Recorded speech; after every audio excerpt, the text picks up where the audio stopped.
સૂચવે.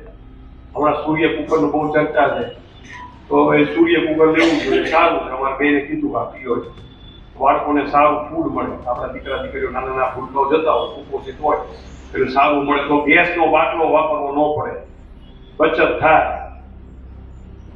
બાળકો જ શીખે કે ભાઈ આ કુદરતી ઉર્જાનો ઉપયોગ શું છે, સૌર ઉર્જા શું છે. પીએમ સરનું સ્વપ્ન છે ને સૌર પાડવાનું. તો એ કામોમાં તકલીફ પડે તો એ કે સાહેબ હવે અમને આમાંથી મુક્તિ આપો અને તમે બીજી વ્યવસ્થા કરો. વિનંતી, વિચાર કરો કે કેવા થાકી ગયા છે. અમે અમારા ડોક્ટરોના કામો હોય, બેઠા બધા ડોક્ટરો, અમે જિલ્લા પંચના કામો થાય, મંજૂરીને એચઓડી તરીકે ડીડીઓ કરે. બીજા કોઈ પણ કરવા હોય તો એચઓડી તરીકે મારી પાસે. મારે પણ જો એ કામ કરો તો મારે વિભાગની મંજૂરી લેવી પડે. મારે આંગણવાડીનું કામ બીજાને આપવું છે તો મારે મંજૂરી લેવી પડે. સરકારને પૂછવું પડે કે આ કામ આ કારણે હું આની પાસે કરાવવા માંગુ છું કે ભાઈ આંગણવાડીનું કામ છે, અક્ષમ કોઈ નથી, ઓલ આર કેપેબલ,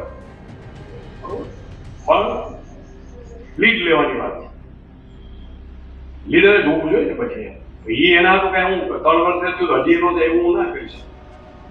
અમે કંઈક અમારા મહિલા બાળ અધિકારી પાસે કામ કરો છો, ભાઈ કે અમે મંજૂરી માંગીએ, એમને મંજૂરી લગભગ મળી ગઈ છે, આવી જ મંજૂરી એટલે મંજૂરી મળી ગઈ. સરકાર જોઈ ને કે આ પોઝિટિવ છે, એ કામો અમે કરશું. હવે અમે કરીએ એટલે અમે સરકાર અમે કઈ દિલ્હી જાડેજાની પર્સનલ કેપેસિટી નથી, આ કલેક્ટરની સરકાર. પણ હું એમ કહું એ ડીડીઓનું કામ હું શું કામ કરું તો છેલ્લે સહન કરવાનું કોને આવે? આપણા જિલ્લાને તમારી પાસે પૈસા હોવા છતાં તમે કામો કરાવી શકતા નથી. એ કામ હું લઉં, એચઓડી એની આંતરિક સમિતિઓ હોય, આંતરિક સમિતિમાં એ નક્કી થાય, પછી એ જિલ્લામાં આવે, જિલ્લામાં અમારી કમિટી હોય, અમે મંજૂર કરીએ, પછી આ લોકો ટેન્ડરિંગ કરીએ. ટેન્ડરિંગ ઓપન ફોર ઓલ હોય છે, કોઈ પણ આવી શકે છે. એવા કોઈને અમે કઈ આડો હાથ થઈ શકતા નથી. અમારે દેવો હોય તો ના દઈ શકીએ, કારણ કે વડાપ્રધાનશ્રીનું મિકેનિઝમ જ એવું છે, એ સીધું એમને એમ જાહેર થઈ જાય. અને આ યોજના પ્રધાનમંત્રી સાથે એના નામ સાથે જોડાયેલી છે, પ્રધાનમંત્રી ખનિજ ક્ષેત્ર કલ્યાણ યોજના, બરોબર? એટલે અમારે એ જોવું પડે કોના નામ આની સંસ્થા આ યોજના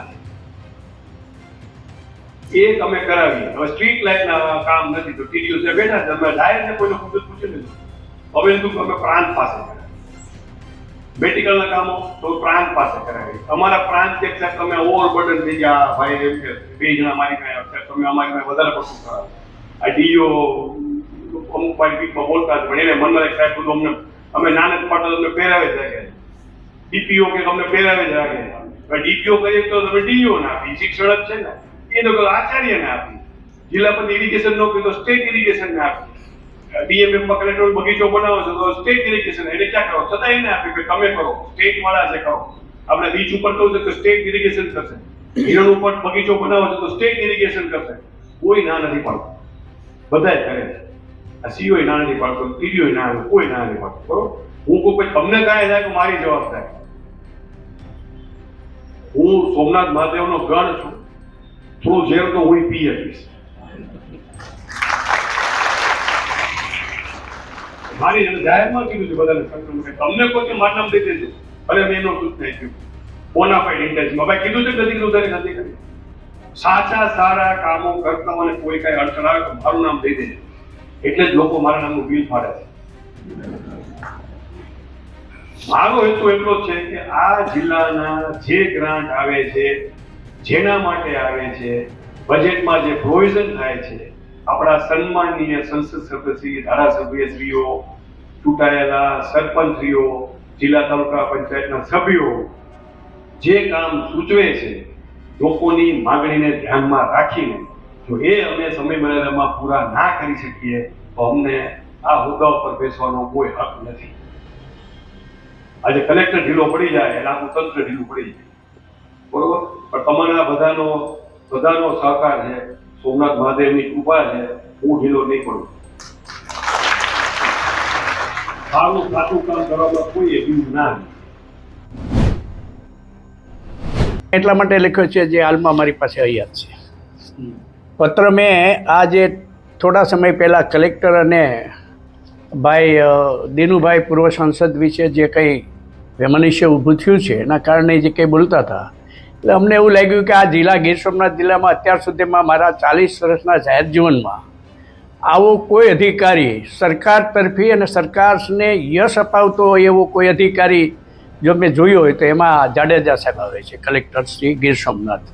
અને એવા સુંદર સરસ કામ કરનારા માણસને બદનામ કરવા માટેના જે વાણી વિલાસ જે કરે છે એ જોઈને મને એમ લાગ્યું કે સરકાર શ્રી આ દેશના આદરણીય વડાપ્રધાન મારા પૂજનીય છે અને આ ગુજરાતના મુખ્યમંત્રી ભાઈ શ્રી ભૂપેન્દ્રભાઈ પટેલને મેં નમ્ર વિનંતી કરું છું કે આવા અધિકારીને થાય એટલું સારું કામ કરે છે એટલા માટે એને બળ પૂરું પાડજો, એને નુકસાન ન થાય એ જોજો. એ તો એ પોતાના પગમાં બળે છે એને ડુંગરે ચડવાની વાત કરે છે. એને ખરેખર પોતાનો ઇતિહાસ તપાસવો જોઈએ. 1984માં આ વ્યક્તિ, હું જાહેર જીવનમાં આવ્યો એટલે અમે એને જાહેર જીવનમાં અમારી સાથે આવ્યા છે, ત્યારે એની શું સ્થિતિ હતી ને અત્યારે શું સ્થિતિ છે એની સરકાર દ્વારા જો તપાસ કરવામાં આવે, ઊંડી તપાસ કરવામાં આવે તો એ બોલે છે બધું સાબિત થઈ જાય. એટલે એને જે કંઈ સરકારશ્રીએ કલેક્ટરશ્રીએ કંઈક મને એવું મેં સાંભળ્યું છે કે પાંજરાપોળની જે જમીન છે એ ખૂબ મોટી જમીન છે અને એ જમીન એને પોતાના નામે લઈ લીધી છે. એના ઘણા બધા પ્રશ્નો હશે અને એ સરકાર હવાલે મૂકવાની કલેક્ટરશ્રીએ જે કર્યું છે એટલે ઘણા લાંબા સમયથી આ ભાઈ કલેક્ટરની વિરુદ્ધમાં બફાટ કરે છે. મેં પત્ર લખ્યો છે દેશના આદરણીય મહોદય નરેન્દ્રભાઈ મોદીને અને કોપી મેં ગુજરાત રાજ્યના મુખ્યમંત્રીને આપ્યો છે. એમાં મેં મારી સત્ય તમામ હકીકતો એ પત્રમાં મેં રજૂ કરી છે. એ પત્ર હું આપને આપું છું. વ્યક્તિગત સ્વાર્થ જ, કોઈ પ્રજાના પ્રશ્નો માટે નહીં. પ્રજાને તો અહીંયા આવા અધિકારીઓને કબજામાં રાખીને અધિકારીઓને બેહાલ કરી નાખ્યા છે. નાના નાના વેપારીઓને બેહાલ કરી નાખ્યા છે. કોડીનાર તાલુકામાં સારો માણસ અત્યારે વેપાર કરવા માટે તૈયાર નથી. તાલુકો છોડીને બીજી જગ્યાએ સ્થળાંતર કરવા માટે બધા લોકો નીકળી પડ્યા છે. મેં આક્ષેપ કર્યો નથી, સત્ય હકીકત રજૂ કરી છે.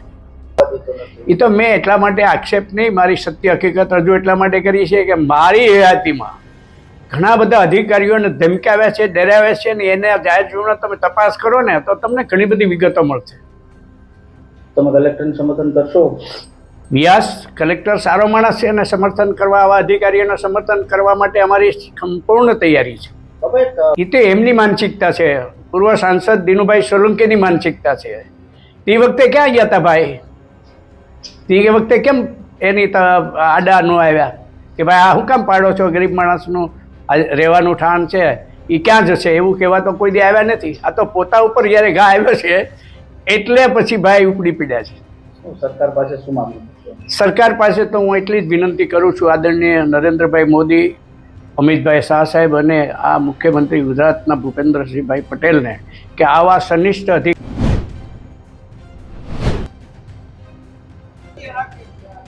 આજે અમે જે કલેક્ટર શ્રી રાજકોટને જે રજૂઆત કરી છે એમાં ગીર સોમનાથ જિલ્લાના કલેક્ટર દિગ્વિજયસિંહ જાડેજા અહીંયા રાજકોટમાં ન્યારી ડેમના કિનારા ઉપર ન્યારી ડેમના સ્કેચમેન્ટ એરિયાની અંદર અમારી દ્રષ્ટિએ અમને માહિતી મળી છે એ મુજબ એ નિયમ વિરુદ્ધનું બાંધકામ અને આ ફાર્મ હાઉસનું નિર્માણ કરેલ છે.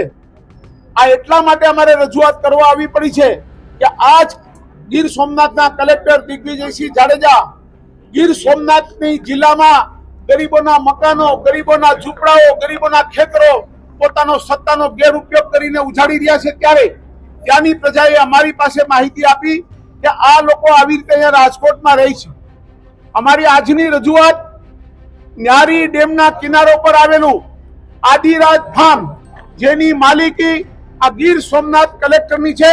આ ફાર્મની અત્યારે રાજકોટની બજાર ભાવ પ્રમાણે ઓછામાં ઓછી 20 કરોડ રૂપિયાની કિંમતનું આ ફાર્મ હાઉસ છે. આ ફાર્મ હાઉસ સંપૂર્ણપણે અમારી દ્રષ્ટિએ નિયમ વિરુદ્ધનું બાંધકામ છે. અને જ્યારે આજ અધિકારી અહીંયા રાજકોટમાં જ્યારે રૂડામાં હતા ત્યારે હું આપને પ્રશ્ન પૂછું છું આ માધ્યમ દ્વારા કે જે માણસ પોતે જે સંસ્થામાં નોકરી કરતા હોય એ પોતાની મંજૂરી આપી શકે? મારી પાસે માહિતી છે કે રૂડામાં હતા ત્યારે જેમના ફાર્મ હાઉસની નિર્માણ કરવાની મંજૂરીઓ લીધી છે એને, પણ એની પણ તપાસ થવી જોઈએ. બીજું મારે આપને કહેવું છે કે આ અધિકારી ગીર સોમનાથ જિલ્લામાં રાત અને દિવસ માત્ર ને માત્ર ભ્રષ્ટાચાર કરીને અમારી પ્રજાને લૂંટી રહ્યા છે. મારે આપને કેવું છે કે અમે અમારા ઇતિહાસમાં ભણતા હતા ત્યારે વાંચ્યું હતું કે મોહમ્મદ ગજની અમારા સોમનાથને લૂંટવા આવતો હતો. અમને આજે એ પ્રતીત થઈ રહ્યું છે કે આ આધુનિક લાયસન્સદાર લૂંટેરો અમારા ગીર સોમનાથને અત્યારે ખુલ્લે આમ લૂંટે છે. એની અમે પણ સરકારમાં રજૂઆત જાહેરમાં કરી છે અને સરકારમાં પણ અમે રજૂઆત કરવાના છે. અમે આના માટે chief secretary of Gujarat, vigilance, ACB, CBI આ બધા જ સરકારી તંત્રોને કે જે આ ઉચ્ચ અધિકારીઓ પર પગલાં લઈ શકે અને એની ભ્રષ્ટાચારની તપાસ કરે એના માટે અમે ગીર સોમનાથમાં ભ્રષ્ટાચાર નાબૂદી સમિતિ બનાવી છે. આજે એના બધા જ માનનીય સભ્યોમાંથી અમે 15 માણસો આજે અહીંયા રાજકોટ આવ્યા છે.